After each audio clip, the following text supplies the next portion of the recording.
د هلمند د احصایې او معلوماتو ریاست په روان مالي کال کې شاوخوا 20 میلیونه افغانۍ راټولې کړې.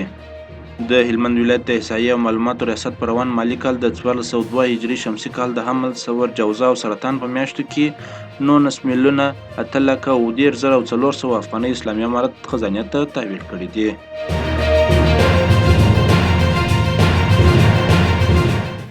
د ترانسپورت او هوایي چلند وزارت د هواپیژندنې ریاست په بدخشان، نورستان، تخار، کونړ، لغمان، کاپیسا، پروان، پنجشیر، ننګرهار، کابل، لوګر، پکتیا، خوست، پکتیکا، غزني، میدان وردګ، زابل، دایکنډي او کندهار ولایتونو کې سبا او بل سبا د سختو بارانونو د ورېدو او سیلابونو د راوتلو اټکل کړی دی.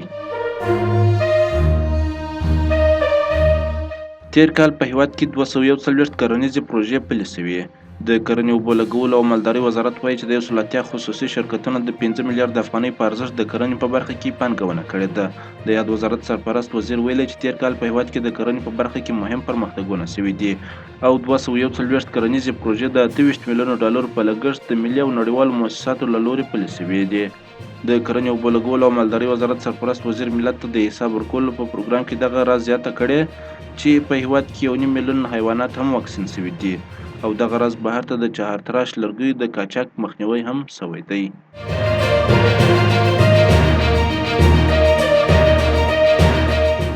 ټاکل شوی دی چې د افغانستان د فوټسال ملي لوبډله نن د مرکزي اسیا د فوټسال په سیالیو کې له ایراني لوبډلې سره سیالي وکړي.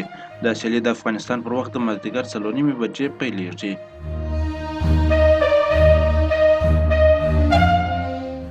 اطلاعات او فرهنګ وزارت وایي خبریالانو ته د پیژندګلوۍ کارتونه ورکوي.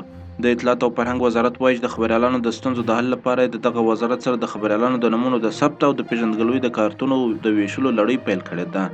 دغه وزارت د مطبوعاتو او د نشراتو د څار رئیس ویلي دي چې خبریالانو ته د کارتونو په ورکولو سره به ټول خبریالان د دغه وزارت سره ثبت شي.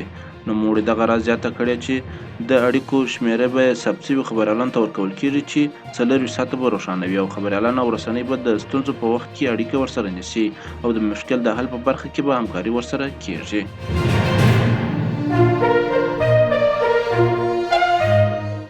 امریکا له اوکراین سره 400 میلیون ډالرو نوې مرسته اعلان کړه.